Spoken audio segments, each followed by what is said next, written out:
the mask has come off when it comes to Republicans and the homeless.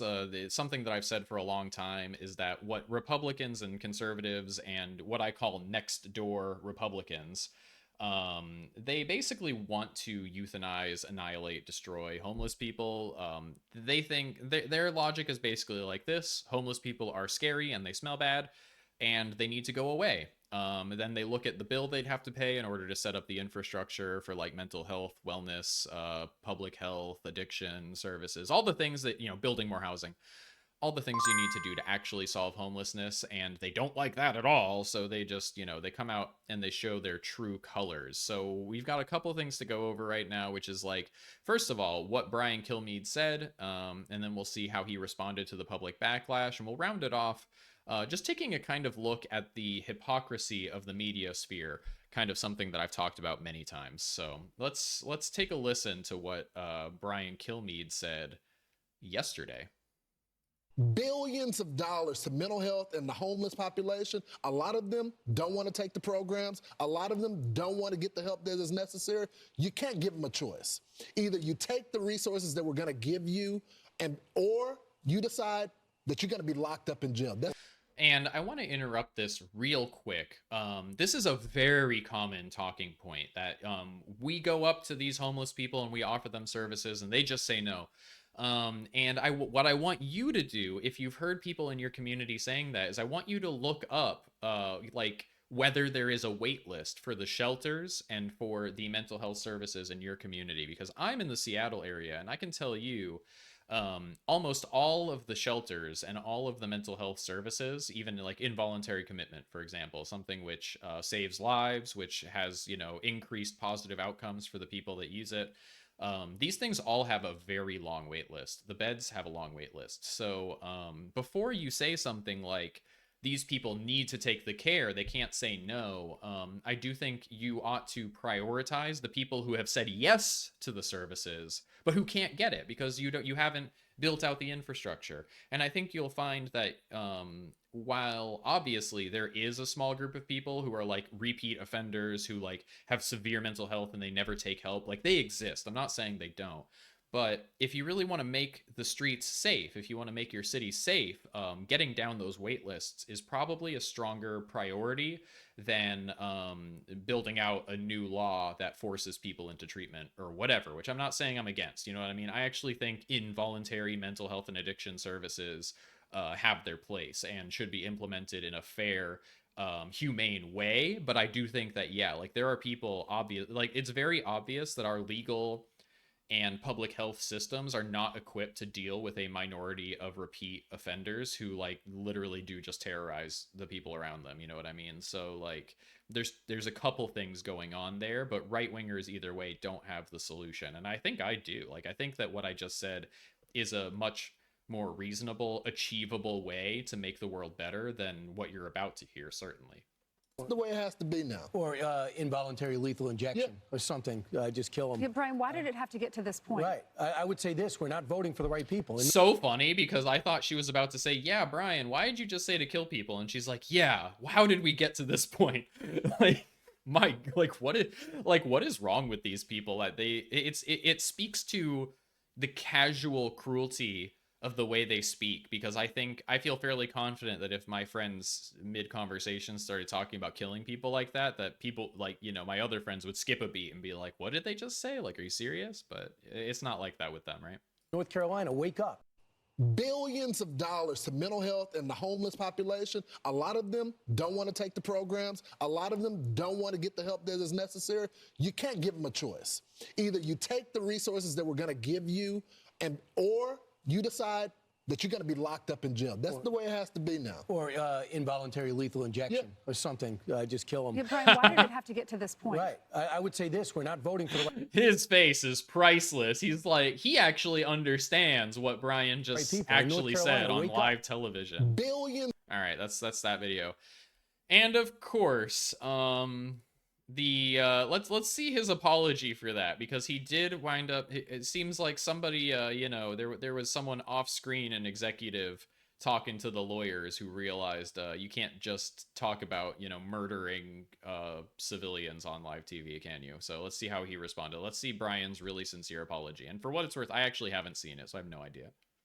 In the morning, we were discussing the murder of Irina Zaruska in Charlotte, North Carolina, and how to stop these kinds of attacks by homeless, mentally ill assailants, including institutionalizing or jailing such people so they cannot attack again. Now, during that discussion, I wrongly said they should get lethal injections. I apologize for that extremely callous remark. I'm obviously aware that not all mentally ill homeless people act as the perpetrator did in North Carolina, and that so many homeless people deserve our empathy and compassion. In the morning, we were discussing. That's it. Yeah. I mean, you always have to use a judgment call about how you feel about these apology videos or whatever, but I feel like that wasn't very sincere. Like, that's my read on that, is that was like I did this for the lawyers, you know what I mean? I think he actually still meant it, if I'm being real. Judge for yourself though. You heard it, you heard the words from his mouth. You tell me if you think that it was sincere or not.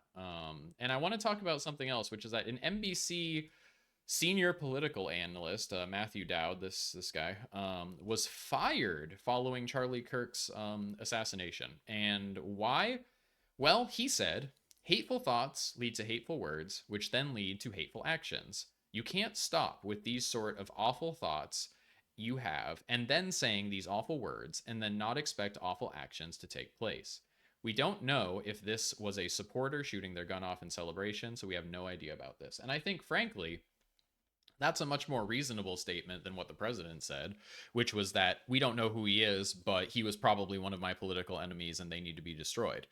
And I think, like, again, hypocrisy isn't something I mention for the benefit of the right-wing crowd, because I think they're well aware.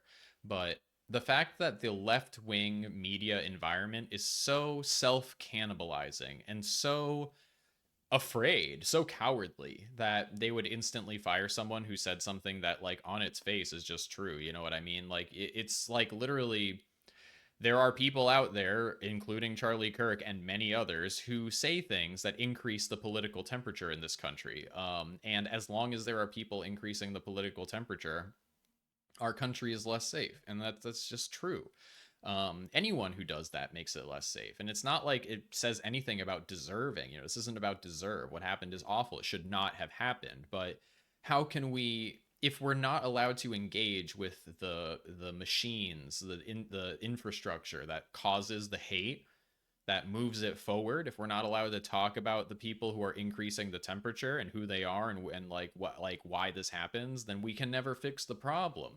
And that's the thing. Like, conservatism always seeks to find someone to blame, but it never seeks to their solution to every problem is to eliminate someone from the equation. And I think that, for me, a left-wing solution is looking at the systems and the people in that are causing the issue and seeing what you can do to change the way they act. Like, you know what I mean? Maybe we could have a more productive political environment if there was a more robust left-wing political media atmosphere, and if the right wing of the media environment dealt more in fact, I mean, on a basic level, did more reporting, did less narrativizing, did less demonization of the left. That's not good either. You know what I mean? Like, even though right wingers are the vast majority of political violence, it doesn't make the political violence that happens from the left better. It's obviously still bad.